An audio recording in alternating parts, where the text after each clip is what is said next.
படிச்சு சம்பாதிச்சுதான் நம்ம குடும்பத்தை காப்பாத்தணுங்கிற அவசியம் இல்ல. இவ படிப்பு கெட்டு போயிடுமேன்னு பார்த்தா நம்ம குடும்ப கௌரவமே கெட்டு போயிடும். போதும், கூடி சீக்கிரத்துல இவளுக்கு ஒரு மாப்பிளைய பார்த்து நல்லபடியா கல்யாணத்தை பண்ணி வீட்டை விட்டு அனுப்பி வைக்க வேண்டியதுதான். என்னத்த இது இப்படி அவசரப்பட்டு முடிவு எடுக்கிறீங்க? காவியா மாதிரி நல்லா படிச்சிருந்தா தானே இவளுக்கும் படிச்ச மாப்பிளைய பார்க்க முடியும். நம்ம காவியா நல்லா படிச்சிருக்கா, அதனால அவளுக்கு நல்ல வசதியான வாழ்க்கை அமைஞ்சிருக்கு. உங்க ஆசை கனவெல்லாம் என்னத்த? பொண்ணுங்களுக்கு நல்லா படிச்சு வேலையில இருக்கிற மாப்பிள்ளை கிடைக்கணும் தானே ஆசை. அதனால அவ படிக்கட்டுமே, படிப்பெல்லாம் நிறுத்திடாதீங்க அத்தை. வேண்டாம் ஜெயந்தி, இவ சரிப்பட்டு வரமாட்டா. நானும் பொண்ணுங்களை பெத்து நல்லபடியா வளர்த்து ரெண்டுத்துக்கு கல்யாணம் பண்ணி அனுப்பியிருக்கேன். அவங்களால இந்த மாதிரி பிரச்சனையெல்லாம் வந்தது இல்லையே. இதே காவியா கூட தான் என்கிட்ட கோச்சுக்கிட்டு தனியா போய் தங்கி இருந்தா. அவளை இங்க பார்த்தேன் அங்க பார்த்தேன்னு யாராவது அப்படியெல்லாம் சொல்லிருக்காங்களா? தங்கி இருந்த இடத்துல கூட அந்த பொண்ணுங்கெல்லாம் சரியில்லைன்னு அவளே வீட்டுக்கு திரும்பி வந்துட்டா. ஆனா இவ எவனோட பைக்ல வந்துட்டு தெருமுனையில இறங்கறத நானே பார்த்தேனே. இத மத்தவங்க பார்த்து நம்ம குடும்ப கௌரவம் கெட்டு போறதுக்குள்ளார இவளுக்கு கல்யாணத்தை பண்ணி அனுப்பிட வேண்டியதான். இவ காலேஜுக்கெல்லாம் போக வேண்டாம். பாத்தீங்களா நீ அம்மா எப்படி எல்லாம் பேசுறாங்கன்னு? இந்த காலத்துல காலேஜுக்கு போற பொண்ணுங்க பசங்களோட ஒன்னா பைக்ல போறது சகஜம் தானே. அத போய் எப்படி தப்பா பேசுறாங்க பாத்தீங்களா? இதுக்குதான் பெத்தவங்க படிச்சவங்களா இருக்கணும். அவங்களுக்கு இதெல்லாம் தப்பா தெரியாதுல்ல. படிக்காத பட்டிக்காட்டுக்கு நாகரிகத்தை பத்தி என்ன தெரியும்? ஏய், நான் படிக்காத பட்டிக்காடாவே இருந்துட்டு போறேன். ஆனா நீ சொல்ற நாகரிகம்லாம் நம்மள மாதிரி நடுத்தர குடும்பத்துக்கெல்லாம் ஒத்து வராது. மானம் மரியாதை குடும்பத்தோட கௌரவம் தான் முக்கியம். அதனால நான் எடுத்த முடிவு எடுத்ததுதான். உங்க அப்பா வரட்டும், அவர்கிட்ட இத சொல்லி இதுக்கு ஒரு முடிவு கட்டுறேன்.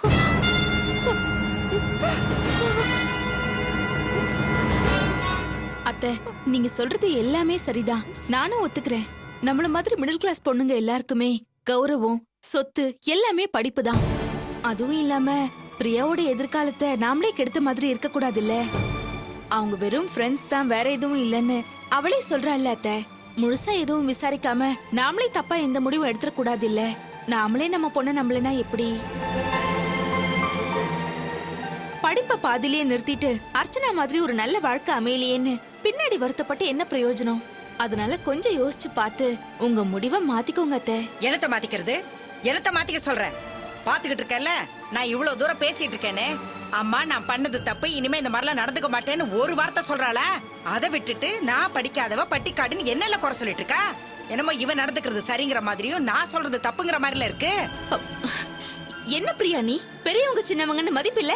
பாரு அத்தை எப்படி வருத்தப்படுறாங்கன்னு. நீ செஞ்சது தப்புன்னு அவங்க காலில் விழுந்து மன்னிப்பு கேளு. என்ன பாக்குற? அவங்க கிட்ட மன்னிப்பு கேளு. கேளு. கேக்குறதுல என்ன தயக்கம்? அத்தை மன்னிச்சிருவாங்க. காவியா மாதிரி படிச்சு நல்ல எதிர்காலத்தை அமைச்சுக்கணும்னா படிப்பு ரொம்ப முக்கியம். காலில் விழுந்து மன்னிப்பு கேளண்டி.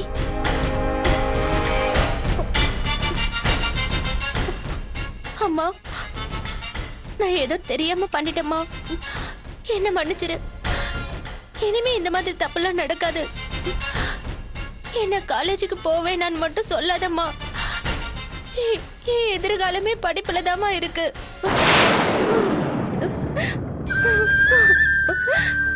ப்ளீஸ்மா, என்ன மன்னிச்சிருமா. பாத்தீங்களா அத்தை, காலில் விழுந்து மன்னிப்பு கேக்குறாள்ல. மனசு மாதிரி மன்னிச்சிட்டேன்னு சொல்லுங்களேன். சரி எந்திரி, எந்திரி.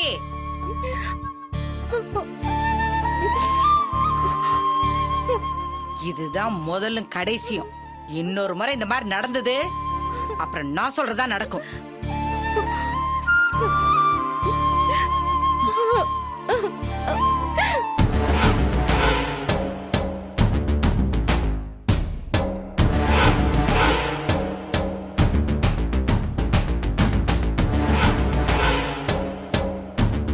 பிரியா, என் மேல கோவமா இருக்கியா? என்ன நீ? அம்மா தான் படிக்காதவங்க, அவங்களுக்கு எதுவுமே தெரியாது. என்ன அவங்க கிட்ட போய் மன்னிப்பு கேட்க சொல்லிட்டீங்க? ஏய், நான் உன் நல்லதுக்கு தாண்டி சொன்னேன். என்ன நல்லது? நான் மட்டும் அத்தை கிட்ட பேசி சமாதானப்படுத்தலனா அவங்க மனசு மாதிரி உன்னை மன்னிச்சிருப்பாங்களா? இல்ல நீதான் மறுபடியும் காலேஜ்க்கு போக முடியுமா? ஒன்னு புரிஞ்சுக்கோ, நான் எப்பவுமே உன் பக்கம்தான். படிக்கிற காலத்துல இதெல்லாம் சகஜம்தான். பெத்தவங்க கண்டிப்போடு தான் நடந்துக்குவாங்க. அப்படி நடந்துக்கிட்டாதான் அவங்க பெத்தவங்க. கட்டுப்பாடுகளை விதிக்கிறது பெத்தவங்களோட கடமை. அவங்களுக்கு தெரியாம அதை மீறி சந்தோஷப்படுறது பிள்ளைங்களோட இயல்பு. நீ படிச்ச பொண்ணு, இதெல்லாம் நான் உனக்கு சொல்லணுமா? பாய் ஃப்ரெண்டோட பைக்ல வந்து இறங்குனது தப்பில்ல. ஆனா தெருமுனை வரைக்கும் வந்து இறங்குன பாரு, அதுதான் தப்பு. அதுவும் அத்தை கண்ணுல படுற மாதிரி வந்து இறங்குன பாரு, அது அதை விட தப்பு. இனிமே இந்த மாதிரி நடக்காம பாத்துக்கோ. சாரி அண்ணி, நான் கூட உங்களை தப்பா நினைச்சிட்டேன். என்ன பிரியா, என்கிட்ட போய் சாரி எல்லாம் கேட்டுக்கிட்டு? நான் உனக்கு அண்ணி மட்டும் இல்ல, ஒரு நல்ல ஃப்ரெண்டும் கூட. ம் சரி சரி, முகத்தை கழுவிக்கிட்டு படிக்கிற வேலையை பாரு. ம்?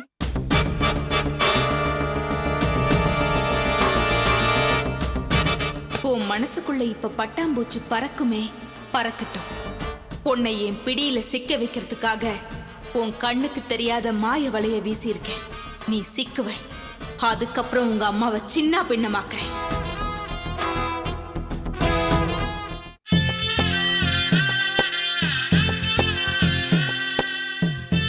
பாக்கியம்மா, பாக்கியம்மா. அடே வாங்க வாங்க வாங்க உட்காருங்க. இதை வந்துட்டேன். பாய் எடுத்துட்டு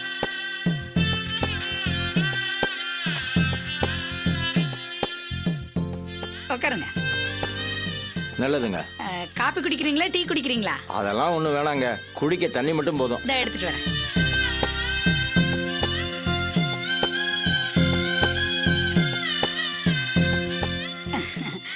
இந்தாங்க.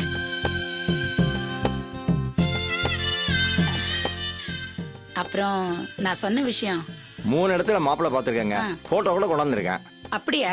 நல்ல இடம் தானே? ஆமாங்க, உங்களுக்கு ஏத்த இடம் தான்.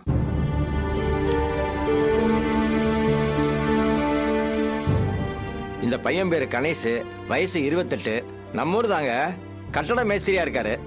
எனக்கே இந்த மாப்பிள்ளைய பிடிக்கல, என் பொண்ணுக்கு எப்படிங்க பிடிக்கும்? இவர் பேரு மகாதேவன், ஊரு திண்டிவனம், வயசு 29. இவங்க அண்ணன் பெரிய கம்பெனில ஆபீசரா இருக்காரு. அவர் அண்ணன் வேலை பாக்குறது இருக்கட்டுங்க, மாப்பிள்ளை பையன் எங்க வேலை பாக்குறாரு? இவரு நம்ம செல்வம் மாதிரி தாங்க, மெக்கானிக் செட்ல வேலை பாக்குறாரு.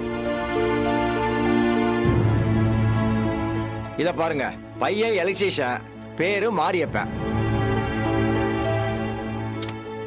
அட என்னங்க நீங்க, மேஸ்திரி, பிளம்பர், மெக்கானிக், எலக்ட்ரீஷியன் எல்லாம் கொண்டு வந்திருக்கீங்க. என் பொண்ணுக்கு வசதியா நல்ல டாக்டர், இன்ஜினியர், கவர்மெண்ட்ல உத்தியோகம் பாக்குற மாப்பிள்ளையா பாருங்க. நீங்க ஆசைப்படுறது வாஸ்தவம் தான். ஆனா டாக்டர், இன்ஜினியர், கவர்மெண்ட் மாப்பிள்ளை எல்லாம் அதிகமா வரதட்சணை கேட்பாங்க. அதனாலதான் உங்க வசதிக்கு ஏத்த மாதிரி மாப்பிள்ளையில பார்த்தேன். என்னையும் இந்த வீட்டையும் பார்த்துட்டு என் பொண்ணை கட்டின புடவையோட அமிச்சிருவேன்னு நினைச்சீங்களா? என் பொண்ணுக்கு 20 பவுன் நகை போட்டு மாப்பிள்ளைக்கு பைக்கும் வாங்கி தரேன். நல்ல கல்யாண மண்டபத்துல வச்சு ஜாம்னே கல்யாணம் பண்ணி கொடுக்குறேங்க. ஓ, உங்க வசதி அந்த அளவுக்கு இருக்கா? ஏமா, இத முதலே என்கிட்ட சொல்லிருக்கலாம்ல. நீங்க செல்வம் வேற தனியா இருக்கிறதுனால உங்களால 2 பவுனோ 3 பவுனோ தான் போட முடியும்னு நினைச்சு இந்த மாதிரி மாப்பிள்ளையில பார்த்தேன். போத நிறுத்தியா? அவன் இல்லைன்னா நாங்க எல்லாரும் செத்துருவோம்னு நினைச்சிட்டு இருக்கீங்களா? இதே இடத்துல வச்சுதான் சொன்னான், என் தங்கச்சிக்கு கல்யாணம் முடியற வரைக்கும் நான் இந்த வீட்டுல தான் இருப்பேன்னு. அவன் யாரு என் பொண்ணு கல்யாணம் பண்றதுக்கு? நான் பெத்த பொண்ணுக்கு கல்யாணம் பண்ணி வைக்க எனக்கு தெரியாதா? ஆண்டவன் என் பொண்ணுக்கு கல்யாணத்தை நடத்துறதுக்கு எனக்கு ஒரு வாய்ப்பை கொடுத்துருக்கான். அதனால அவளுக்கு ஜாம்னு நகை நட்டெல்லாம் போட்டு சிறப்பாவே கல்யாணத்தை பண்ணுவேன். எவனையும் நம்பி நான் இல்ல. நல்ல படிச்ச நல்ல உத்தியோகத்துல இருக்கிற மாப்பிள்ளையவே பாருங்க. நீங்க சொன்னது மாதிரியே நல்ல மாப்பிள்ளையோட வர்றேன். கமிஷன் வேணாலும் கொஞ்சம் கூட சேர்த்து வாங்கிக்கோங்க. அப்புறம் வழிச்செலவுக்கு இத தரேன்.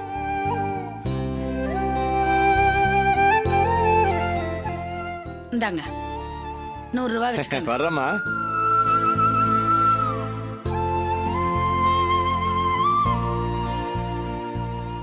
என்னமோ தங்கச்சி கல்யாணம் முடிஞ்ச கையோட வீட்டை விட்டு வெளியில போறேன்னு சொன்னானே, இப்போ நான் என் பொண்ணுக்கு கல்யாணம் பண்ண தயாராயிட்டேன்.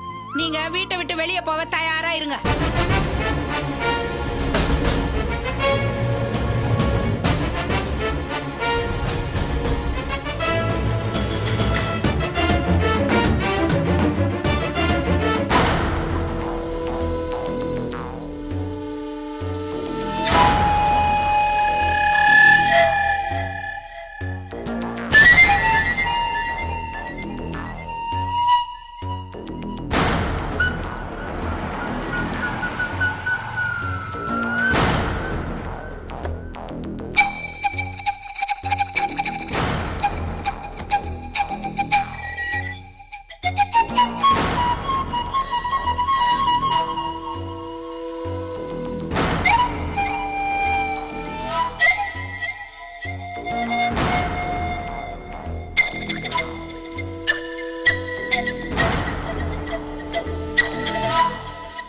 என்னங்க போன காரியம் என்னாச்சு? வாசுவ பத்தி விசாரிச்சீங்களா? அவன் எந்த தப்பும் பண்ணலல்ல? அந்த பொண்ணுக்கும் அவனுக்கும் எந்த சம்பந்தமும் இல்லல்ல?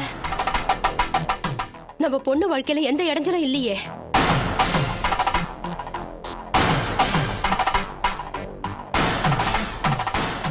என்னங்க ஆச்சு? ஏன் இப்படி அமைதியா இருக்கீங்க? பதில் சொல்லுங்க. மங்களம், நீ கேட்கிற கேள்விக்கெல்லாம் இல்லைன்னு பதில் சொல்லணும் தான் எனக்கும் ஆசை. ஆனா உண்மை நிலைமை அப்படி இல்லையே. என்னப்பா சொல்றீங்க? ஆமாம்மா, அந்த வாசுப்பை இப்படி பண்ணுவான்னு நான் கொஞ்சம் கூட எதிர்பார்க்கல. நீ சொன்னது எல்லாமே உண்மை. அதுக்கான ஆதாரம் இது பார்.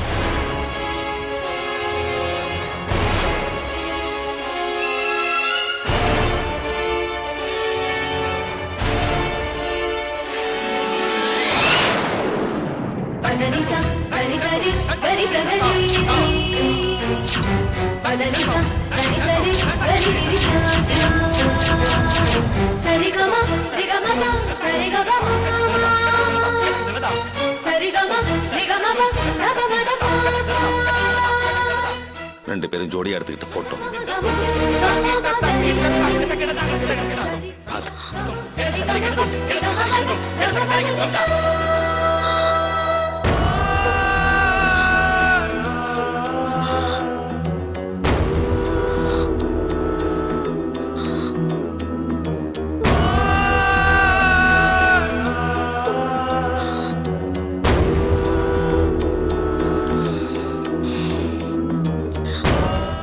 இது புருஷன் பொண்டாட்டின்னு சொல்லி ரேஷன் கார்டுக்காக அப்ளை பண்ண ஃபார்ம்.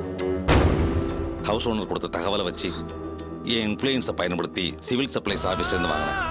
இந்த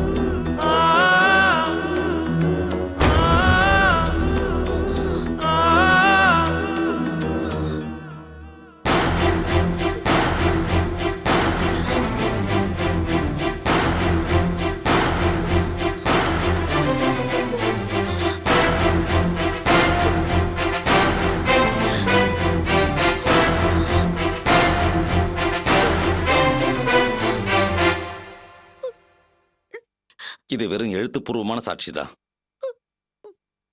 ஹவுஸ் ஓனர்கிட்டையும் அக்கம் பக்கம் குடியிருக்கிறவங்க கிட்டையும் விசாரிச்சப்போ அவங்க ரெண்டு பேரும் புருஷன் பொண்டாட்டியாவே வாழ்ந்துட்டு இருக்கிறதா சொல்றாங்க.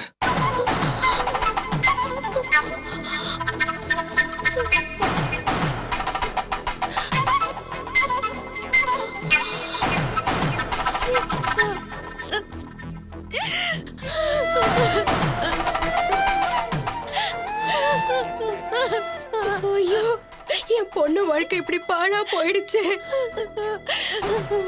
ஒரே ஒரு பொண்ணை பெத்த அவ இப்படி தனிமரமா ஆயிட்டாளேங்க. பெத்தவங்க பேச்ச கேட்காம தேடிக்கிட்ட வாழ்க்கைங்க இப்ப பாருங்க நரகமா போயிடுச்சு.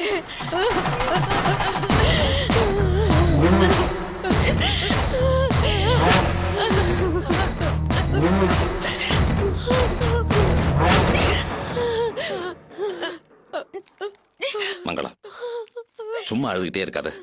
ஆபரேஷன் பண்ண உடம்பு உனக்கு ஏதாவது ஆயிட போகுது. என் பொண்ணு வாழ்க்கை இப்படி ஆயிடுச்சேங்க. இனிமே என் உடம்பு என்ன ஆனா என்ன? இப்படி ஒரு துரோகத்தை பண்ணிட்டானே அவன். மங்களம், இத பார். இது இங்கேயே அழுது தீர்க்க வேண்டிய விஷயம் இல்ல. இத பேசி தீர்க்க வேண்டிய இடமே வேற. ரெண்டு பேரும் என் கூட வாங்க. எங்கங்க வரணும்? இந்த பிரச்சனைக்கு ஒரு முடிவு கட்டத்தான் வாங்க. வாமா. ஆமா. வாசு, டே வாசு, சாப்பிட வாடா. இந்த வந்துட்டேமா. உன்னை வேற தனியா கூப்பிடுமா? எந்திரிச்சு வாயா சாப்பிட. யார் சமைச்சது? ஏன் நான் தான். இந்த கண்டத்துல இருந்து தப்பிக்கலான்னு பார்த்தா முடிய மாட்டேங்குதே. உனக்கு ஆனாலும் எகத்தாளம் ஜாஸ்தி. சாப்பிட வா. வாசு, உனக்கு மட்டும் வாப்பா. ஏத்தாலும் இல்லையா? பாத்துக்கலாம். ஏண்டி உனக்கு வேற தனியா சொல்லணுமா? எல்லாத்தையும் எடுத்து வச்சுட்டு சாப்பிட வா. சரிம்மா. அப்புறம் பேசுறேன். பை.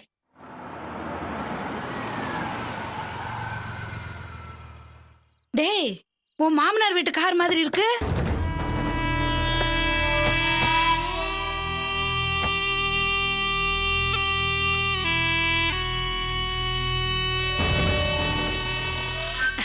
வாங்க சம்மந்திமா, வாங்க சம்மந்தி. வாமா ரவதி. என்ன இங்கே நின்னுட்டு இருக்கீங்க? உள்ள வாங்க. வாங்க, என்ன தயங்கி தயங்கி நின்னுட்டு உள்ள வாங்க. உள்ள வாங்க சம்பந்தி. வாங்க வாங்க வாங்க வாங்க வாங்க. டேய், உன் மாமனார் வந்திருக்காரு, அவரை வாங்கன்னு கூப்பிடாம மரம் மாதிரி நிக்கிற. வாங்க. நான் ஊருக்கு போறேன், வரதுக்கு 3 நாள் ஆகும். வந்ததுக்கு அப்புறமா ரேவதி அனுப்பி வைக்கிறேன்னு சொன்னீங்க. சீக்கிரமா வந்துட்டீங்க போல இருக்கு. நீங்க ஏன் வந்தது வராதுமா சிரமப்பட்டு அவளை கூட்டிட்டு வந்தீங்க? என்கிட்ட சொல்லியிருந்தா நான் வந்து கூட்டிட்டு வந்திருப்பேன்ல. என்ன ஏன் மச மசம் நின்னுட்டு இருக்க? சம்மந்திக்கு ஒரு சேர் எடுத்து போடு. நான் ஒன்னும் இங்க உட்காந்து உங்க கூட உறவாடுறதுக்காக வரல. என் பொண்ணுக்கு நியாயம் கேட்டு வந்திருக்கேன்.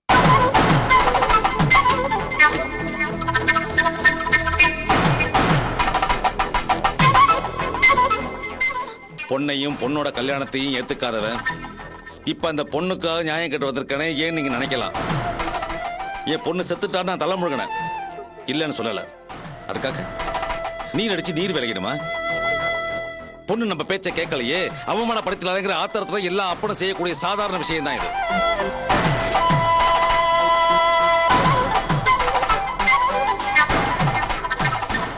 அதுக்கப்புறம் என் பொண்டாட்டிக்காக அவளை நான் ஏத்துக்கிட்டேன். இப்ப அவளுக்காக நியாயம் கிட்ட வந்திருக்கேன். அவ வாழ்க்கையே ஒரு கேள்விக்குறியா இருக்கு.